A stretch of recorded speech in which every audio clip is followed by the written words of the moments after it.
How to create a CD ladder. Interest income is very attractive to retirees and fixed income investors. You can build interest income by investing in certificates of deposit, known as CDs. CDs typically pay lower interest rates than bonds, but the income is guaranteed by FDIC-insured banks, credit unions, and financial institutions. What is a certificate of deposit? A certificate of deposit, CD, is a fixed income investment for a specified period of time. This time period is usually from 3 months to 5 years. CDs pay higher interest than traditional savings account.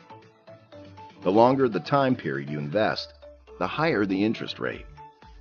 The only negative drawback to the certificate of deposit is that you cannot access your money for the entire term without penalty. Therefore, a CD's liquidity is not as great as a savings account.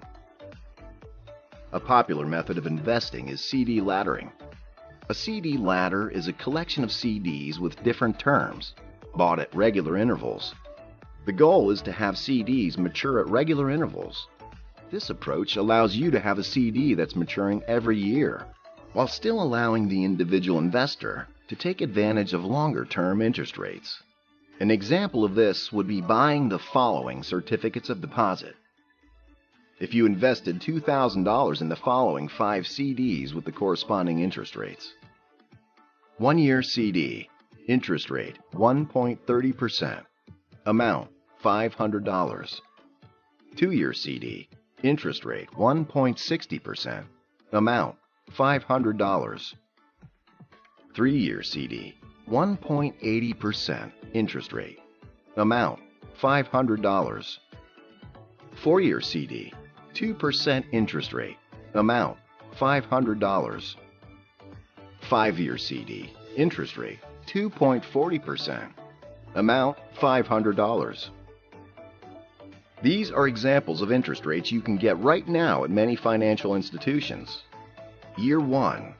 A 1-year CD would mature the first year at 1.30% interest rate. Year 2. A 2-year CD would mature the second year at a 1.60% rate. Interest would accumulate for 2 years. Year 3. A 3-year CD would mature in the third year at the 1.80% rate. Interest would accumulate for 3 years. Year 4. A 4-year CD would mature in the fourth year at a 2% rate. Interest would accumulate for 4 years. Year 5. A 5-year CD would mature in the fifth year at the 2.40% interest rate. Interest would accumulate for 5 years. The investor can either redeem the CD at the maturity date or allow the CD to roll over. If the CD is rolled over, it would renew for the same length of time at the current interest rate being offered. If the investor wishes to redeem the CD, then the investor would receive the original deposit amount along with all the interest earned. CDs can often be purchased with just $100. The advantage of CD laddering is that an investor is not locked into a low-yielding CD rate if rates go higher. CD laddering allows you to keep your powder dry. A CD laddering approach is an attractive investment during times of high rates. A CD ladder allows you to stay liquid while maximizing the return on your investment dollars.